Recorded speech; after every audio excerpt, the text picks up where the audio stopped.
So this is my uh, fourth or fifth time trying this, and I just went ahead and hooked up my iPhone instead of using the DSLR that I've been using, and so this hopefully should work, and I shouldn't lose the camera. I think this will be fine. So I am already like an hour behind here, so it's 12 o'clock, and supposed to have this done already. So I'm going to go ahead and cover chapter one in Dr. Langberg's book. I'm going to start from the beginning. So if you've been watching or trying to watch with me as a live stream, I apologize for all the hiccups.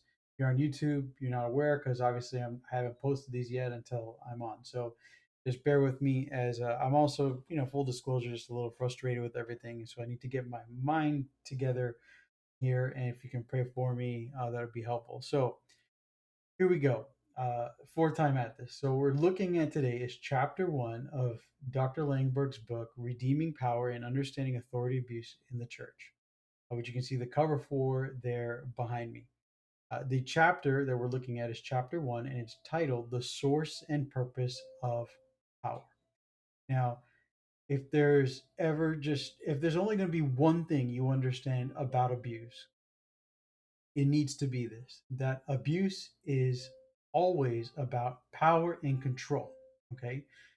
A lot of times when we talk about abusive behavior, as we say, we just use a society, we tend to put the person's behavior into our understanding and the perspective of anger, right? So somebody's abusive, if they're physically abusive or mostly abusive, what's going on there is there's anger and there's anger issues, and so they need to have figure out how to control their anger, so on and so forth. But research has shown us and experience has shown us and just understanding psychology and the behaviors of human beings has shown us that abuse is not about anger. It's about using abusive tactics to gain control and power over other human beings. Right? Now, it doesn't mean that there aren't people who are abusive because of anger. There certainly are those who are angry and abuse out of the anger. But with those people, you'll see anger in all situations. You'll see them angry at the grocery store. You'll see them angry at church. You'll see them angry on the road. You'll see anger all the time. They're not able to hide that anger. But for those who are abusive, but are abusive for the purposes of power and control, for maintaining power and control over others, you'll see an ability to control their anger as well. And so most people respond to like, "Wow, I can't believe that person is abusive like that. I never thought they would be like that," because they never saw a person act angry. They never saw them out of control, right? And it's usually first clue that it's not about anger because if it was about anger, they'd be angry everywhere, right? And so power is the first thing you need to understand. And so that's why Dr. Langberg in chapter one covers power. And specifically, what she does here, she looks at the source of power, where it comes from, why power is so important to us. And it has to do with what God endowed us with from the very beginning, how he created us. Okay. And so for that, we look at Genesis chapter 1. We're going to see Genesis chapter 1, verses starting at verse 26. And the writer tells us that God said, "Let us make man in our image and after our likeness. Let them rule over the fish of the sea and flying creatures of the sky, over the livestock, over the whole earth, and over every crawling creature that crawls on the land." And God created humankind in his image. In the image of God, he created him, male and female, he created them. Verse 28. And God blessed them, and God said to them, "Be fruitful, multiply, fill their land, and conquer it. Rule over the fish of the sea, the flying creatures of the sky, and over every animal that crawls on the land." And so we can see there is, as part of our introduction to this world, as part of our introduction into existence, God gave us the ability to have power and to have power over his creation. Okay. As in the verses we read, to have power over the earth, to have power over all the other created things. And the reason why we need this power, or he gave us this power, is so that we would fill the land, and as it says there in verse 28, conquer it. So he purposed us from the very first time he made us to have power so that we can have control over the earth and the things in it. Now, if you notice, what's missing from the list of things that we're supposed to have power over is power over each other. Okay. When he first created us, he did not create a hierarchy of men and women and so on and so forth. In fact, when we look at the exegesis and honest exegesis of these passages, we'll see that uh, that there is really no distinction between the genders in terms of who's getting power and who's going to exercise that power. What we have here is God creating humans with the purpose of having dominion and authority over the earth that he had already created. Now, uh, and then he gave us power to be able to do that. And what's that power found in? That power is found in the ability to be fruitful and multiplying. So that means to literally take ourselves, to make more of ourselves, and then to grow and have power over the earth. And so the power that we have and the power that we so easily have the ability to abuse comes from him. Okay. Not designed We're not designed to abuse that power and to use that power however we see fit, not at all. That's something that came as a result of our own sin. Okay. And that's something Dr. Langberg discusses here in chapter 1. Now, what exactly does it mean to be human, right? Let's break that down even further. Dr. Langberg does that in the opening of her book, and she looks at three aspects of humanity or personhood in which our power is either used or abused. And the first would be voice. Okay. She says the first thing, the first to be human is to have voice. The voice of God spoke everything into existence. As you go back into Genesis chapter 1, verse 2, that God spoke. Right in the beginning, God created heavens and the earth. That's verse 1. But in the next thing, it says that God spoke into existence. When God creates, he he does that with his voice. His voice is his most powerful asset. Okay.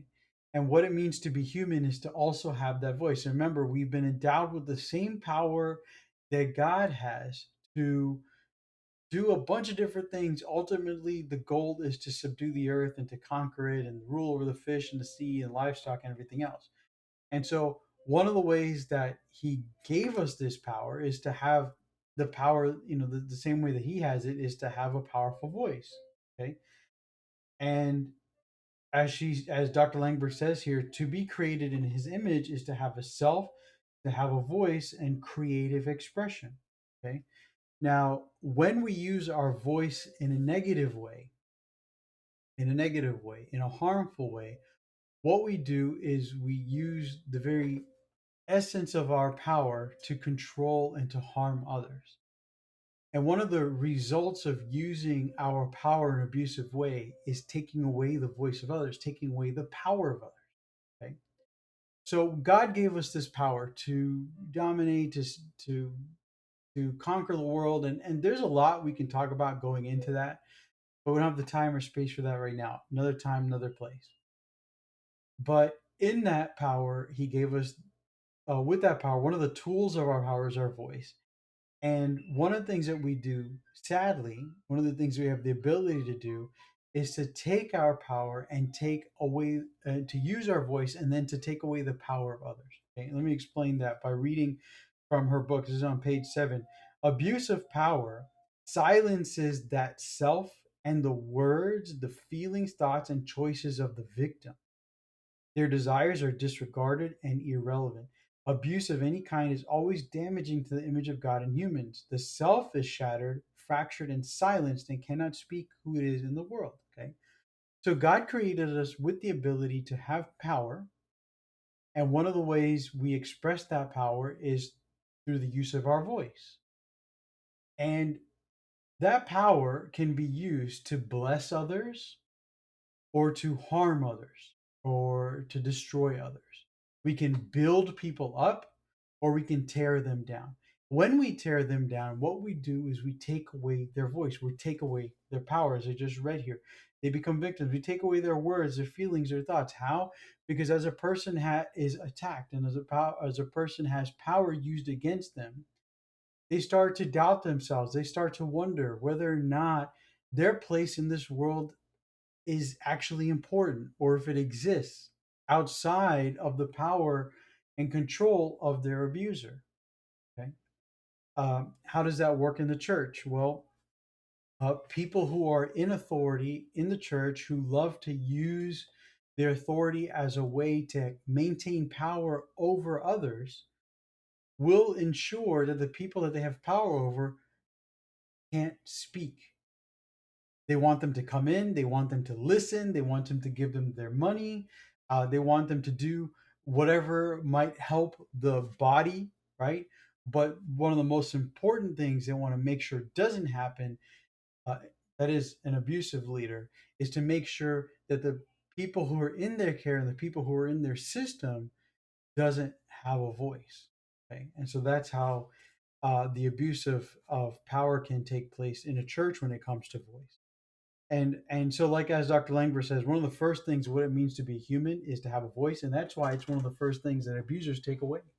You think about this, I know how aware you are of this, but when a child predator grooms a child, the thing that they target first is the child's ability to speak up and to talk about the abuse after it happened. So they set them up as part of the grooming process. And a lot is said now about grooming and about grooming and about grooming. The first step in grooming is to take away the victim's ability to speak. Once you take that away, then you can do whatever it is you want to them because they won't have the ability or the power to speak up and to end the abuse. The second thing, what does it mean to be a human being? The second aspect that we have here in the power of personhood is to be in relationships. And so God, you can see there in Genesis chapter 1, I have the passage there for you, that God created us in a tandem, in relationship. And it's male and female, and also in this relationship with God. And so we have to see that there's power in relationships. There's power in our voice because God creates that way, and God has endowed us with that power. We are created in his image and likeness.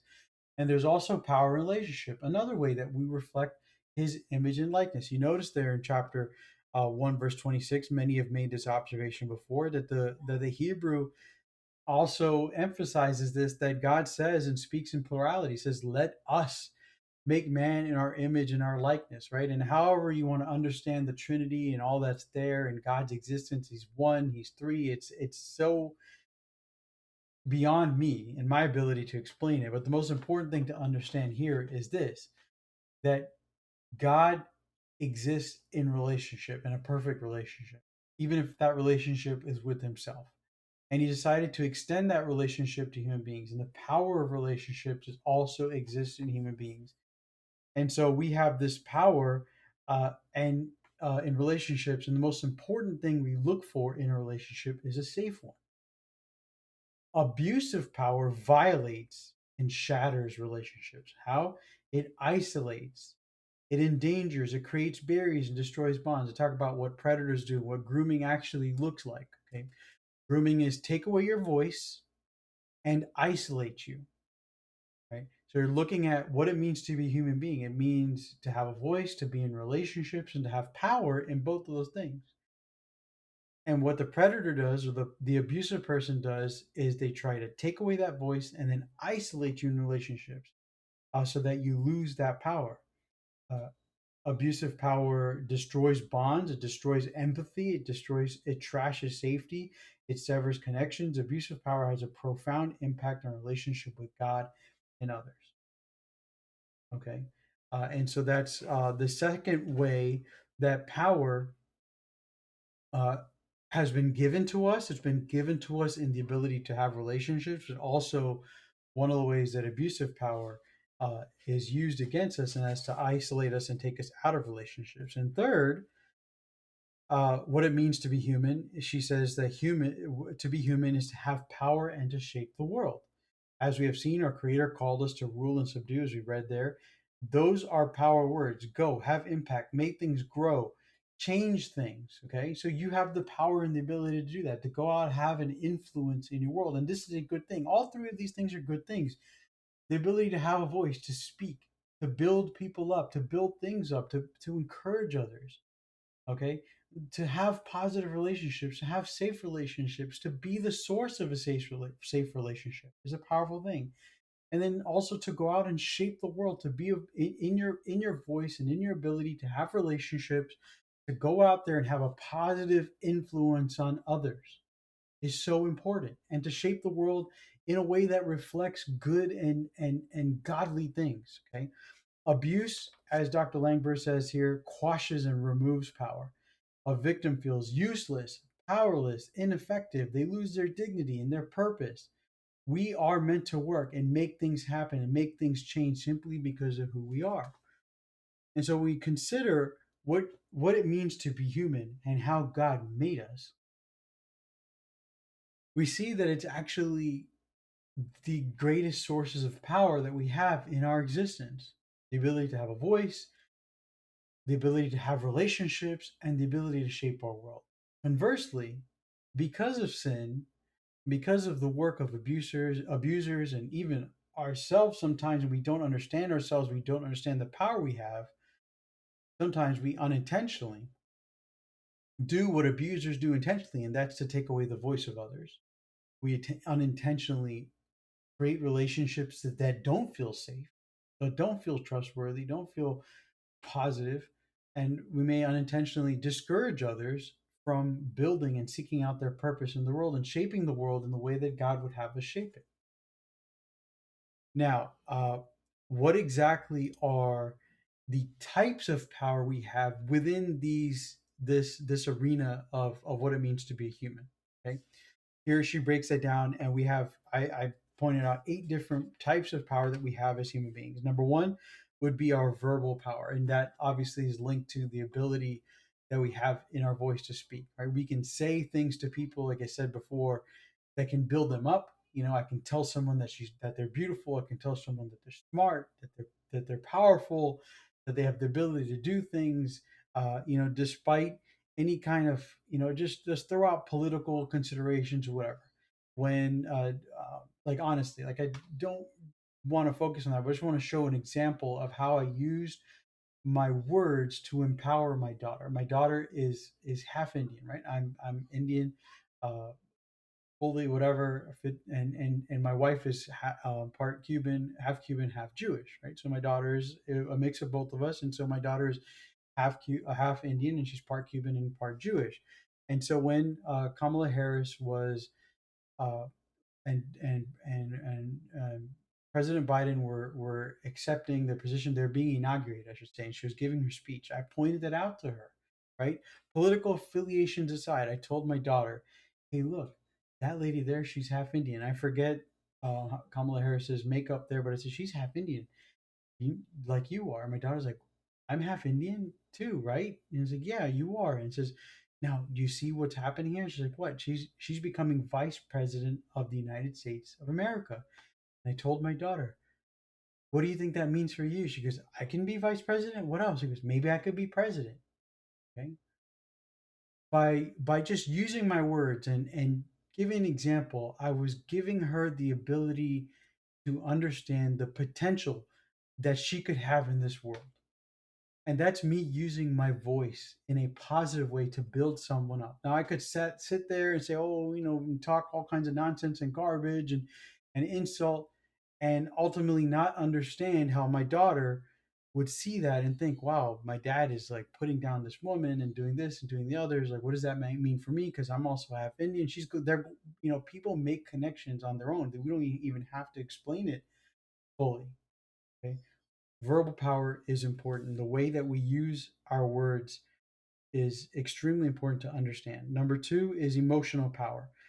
We can use our emotions to empathize with people, to comfort people, to rejoice with people as they rejoice, to mourn with people as we mourn, and we make strong connections. And this relates to that relationship power that we have in our existence. And we can also use our emotions to manipulate others. We can use our emotions to control others, and that's one of the ways that, and the power of anger or rage is one that should never be discounted, and can definitely be used to take away someone's voice, to take away someone's sense of safety in a relationship, and to take away their innate ability to shape the world, or at least their belief in that. Number three, physical power. That's probably one of the most obvious ones. Like someone who's physically imposing. If I'm 200 pounds and my wife is 100 pounds, I can use that. My daughter is 40 pounds. I could use this physical presence to come into a room and be like, "Yeah, why are you talking?" and be intimidating and to affect others in a negative way. Okay. We can have number four is authoritative power, and she mentions someone being a professor, because someone can be a president, a coach, a doctor, a professor.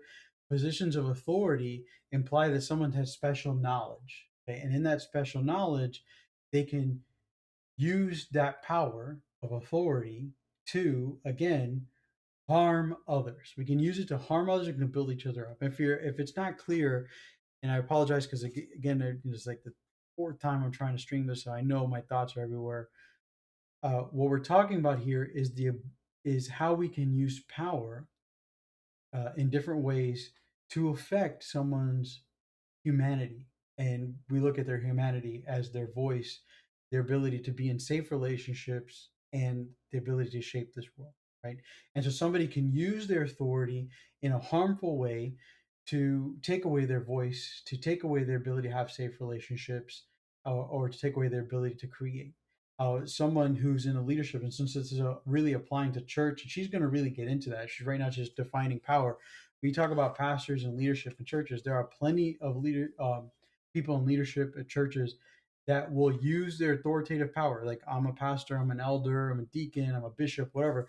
They will use that power and ability to open up the Bible, and they will say things to make sure that the people who are hearing them will understand that they are limited in their ability to do something. Okay?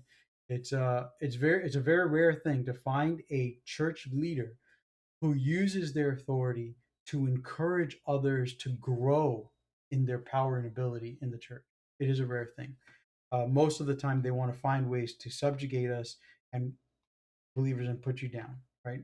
They want to find ways to shut you down. They want to find ways to cut you off, tell you can't do certain things, you can't go certain places, you can't attend certain meetings, you can't do certain activities because of you're a woman, or you don't have enough experience, or you've done this or that in the past, and so on and so forth. There are times for that. There's certainly times for that kind of discretion, but for the for a large part, people do that in authority just to control their surroundings in a way that they prefer to be how they prefer. Number five, absence. Absence is another way that power is another use of human power, a type of human power. And just not being there. One of the most common ways people use absence for power is a silent treatment. You get into a fight with someone, you get an argument, you're like, I'm not going to talk, I'm not going to speak. What you're doing is you're telling somebody in that relationship that you're not there. Even if they speak to you, you're not there. And it's a form of emotional manipulation. It's abusive to do that. Sometimes you do need a time to think about things. You need to be quiet. You need to have silence. In our conflict management classes, we talk about that. It's the first step is to stop, think, listen, then communicate. But your partner has to know that's what you're doing. You can say, or my daughter has to know, like, hey, listen, I'm really upset. I am not happy with what just happened. I need a moment to just be quiet and think to myself, right? And so I'm not ignoring you, I'm not denying your existence, I'm not trying to communicate to you through my silence that I'm not going to talk to you until you fix things. No, I just need time to think. We have to be intentional with each other. Otherwise, with just silent treatment, that's me using my ability to to pull away from a relationship and to make a relationship feel unsafe. That's my power, to use that ability to make someone else feel insecure in a relationship. So that's what absence refers to. Then there's economic power, right? Money can buy things, and we can use that power for good or for bad. Right? We can use that power to silence people. We can use that power to lift people up. Then number seven is spiritual power, and I want to read that explanation for you. It says, this form of power, which is used, let me go back to being spiritual power, is yet another kind of power that can be dangerous unless it is exercised in obedience to God. This form of power is used to control, manipulate, or intimidate others to meet one's own needs or the needs of a particular organization, often by using words cloaked in nice sounding spiritual language and concepts. Okay. And I personally have been a victim of this kind of power multiple times in my faith and in my time in the church. It really is a miracle that I still uh, adhere to this relationship that I have with Jesus. Like it's really so important to me to be with Him, uh, and not allow what others have done by opening up the Bible uh, to protect their churches and their images and everything else, to silence me. It's really it's a testament to God's grace and mercy and just the reality and truth that He has shown me about who He is and the fact that I can't walk away from Him, despite the use of spiritual power by others to silence me, to isolate me, and to take away my ability to shape the world.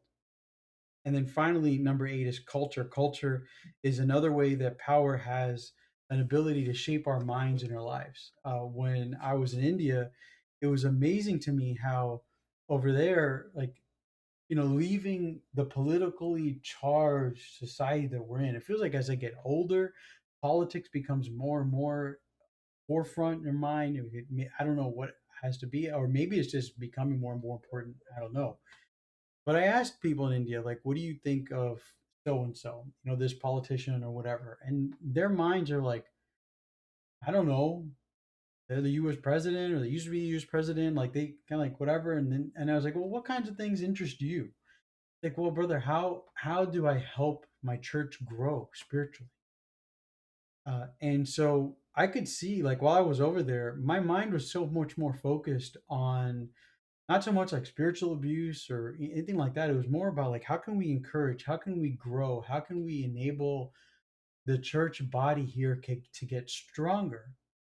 And yet, coming back to the US, like these are the problems we have. We have churches that are abusive. We have leadership that's abusive. We have leadership that's involved with politics more than anything else. And so our minds are always thinking about the issues of the day, transgender, this or whatever. Uh, and that's the way that, as Dr. Langberg says, culture can influence what we think about, what our voice is focused on, what our relationships look like, what we're actually going to shape and influence in our world. And that's one of the ways that that power can be used against us in a negative way when we start to focus on things that really don't matter. Okay. And then to kind of summarize the next couple sections and really the end of this chapter, I pulled out this quote from page 13. It says, "Godly power is derivative. It comes from a source outside of us. It is always used under God's authority and in likeness to His character." And so what Dr. Langberg does here, she went through describing what it means to be human, right, and to be created in God's image, have a voice, we have a need for relationships, and we have the ability to shape and create in a world, and power is found in all of that. And then the types of power that exist, as we just quickly, I know we did that quickly reviewed, and how all those different ways power can be used to negatively affect who we are, our voices, our relationships, and our ability to create. And she sums up then at the end of the chapter what's important when it to consider when it comes to power, and that's the fact that power does not come from ourselves. We draw it from God Himself. She quotes a couple of passages here, and I'm not going to have them up there for you right now, but Matthew chapter Matthew chapter 28. Jesus says, all authority has been given to me, right? All authority has been given to me from heaven. And in that's Matthew chapter 28, verses 18 through 19, what we call the Great Commission. Jesus says, all authority, all power is given to me. Therefore, go, make disciples of all nations. And you think about the parallels between that Genesis chapter 1 and what God created us for, what He wanted us to do in this world, and then how Jesus refocuses that power and that ability, right? He says, no longer do I want you to go out and conquer the world and dominate the animals and the fish of the sea and the livestock and all that kind of stuff. What I want you to do is to take the power that you've been given, that has been given to you from me. I want you to go and make disciples of all the nations that will follow my teachings and commandments. And if you remember, John chapter 13, this is the commandment I give to you, a new commandment I give to you, that you love one another. So the power that we have now, with a new perspective from Jesus' death and resurrection moving forward, is that the power we have, we've been given from God for the purpose of teaching others how to love one another as Christ has loved us. How to look at a woman and not lust after her, because that's considered adultery. And so we need to look at each other in love and respect. How we don't have anger with each other to the point where we curse each other, because that's the equivalent of murder. How we love our brothers and how we love our neighbor as ourselves. How we pray for our enemies. We don't hate them. We don't go eye for an eye, but we turn our cheeks. This is the power as Jesus redirects our purpose in this world, to use our voice, to have relationships, and to shape the world. Okay. He, in all the ways of power we have that, he says, I'm giving you the power I have because it's been given to me and I'm sharing that with you. And I want you to redo this world and reshape this world according to my commandments, to my teachings, and to my ways. That's Matthew chapter 28. That's the Great Commission. And in John chapter 5, verse 19, he says, the Son can do nothing by himself. He can only do what he sees his Father doing. And so, extending that to us, how power is derivative, we derive it from God. Not only does it come from him, the example of how to use it also comes from him. And so, how does he use it? I mean, that's what the Gospels are written for. One of the main reasons the Gospel is written for, so we can see exactly how Jesus used his power and how we can use it the same way, right? How he saw 5,000 people that were hungry and he fed them.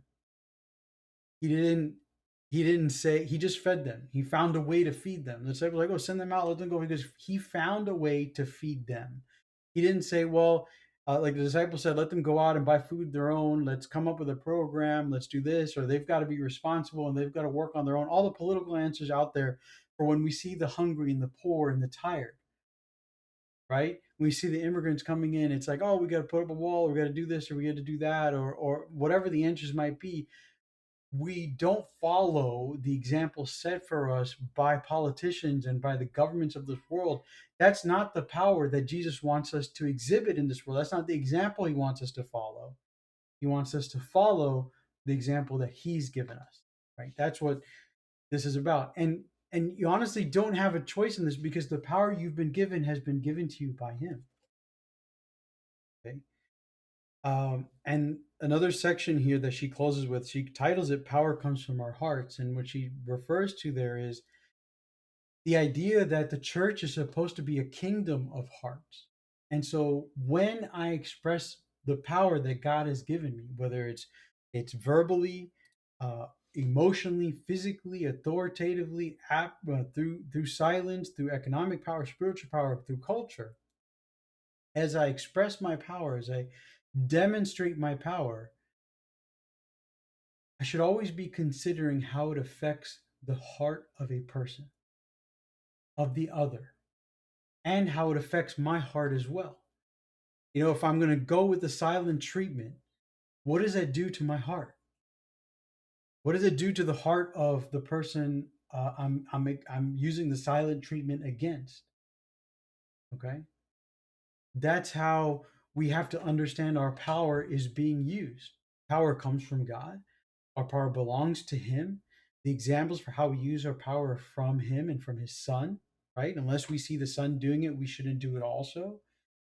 Because we have to consider how the use of power, okay, affects the hearts of others and affects ourselves. And that's where an abuser knows what they're doing. An abuser knows how their abuse is negatively affecting the heart of their victim. They know that. I talked about earlier about grooming.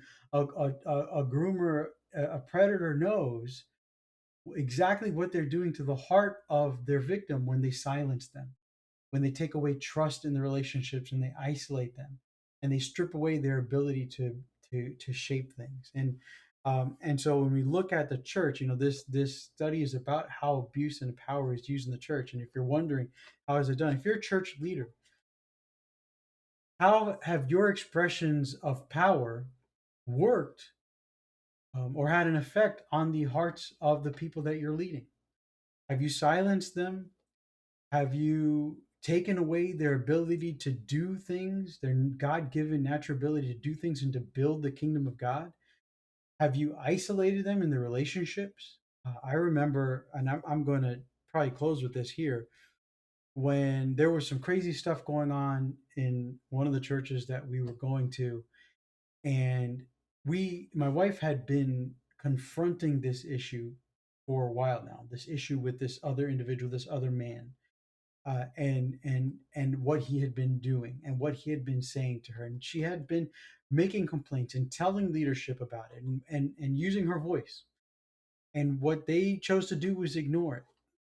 And eventually, we get married, and we're together for a little bit, and after a year we get pregnant, and so on and so forth. And still these issues are there. They kind of like died down, circumstances, whatever, but they're there. But we're like, okay, you know, you're married now. I don't know if we thought maybe that would protect us or whatever.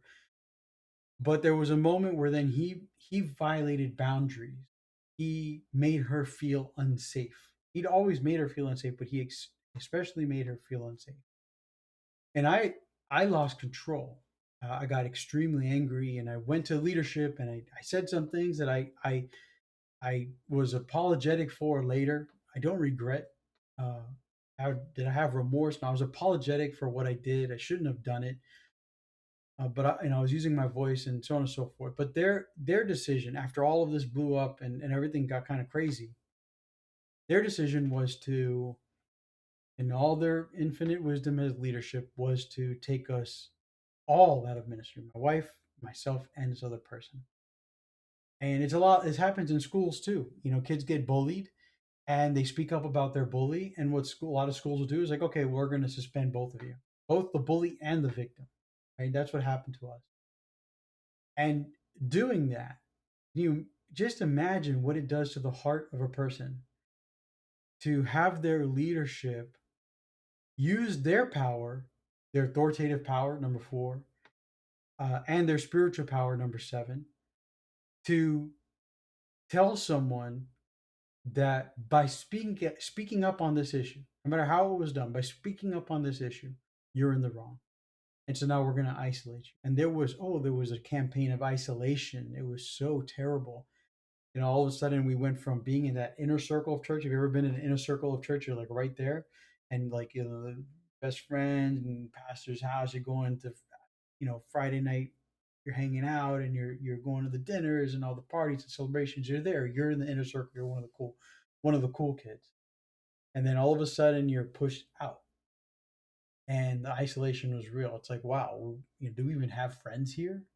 Okay, the ability, and then we were suspended from ministry, so we couldn't go to youth group, we couldn't go Christmas caroling for some reason. Like there were a bunch of things that all of a sudden we weren't allowed to enjoy or be a part of, and so we were completely isolated.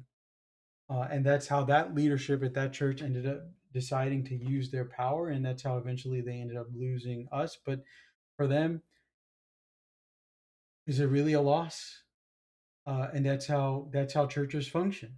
They would rather put people in their place and take away their voice and make them feel isolated, to help to see if they can get them to conform in a way, rather than allow people to expose sin in a situation, which is the opposite of what the scripture teaches us.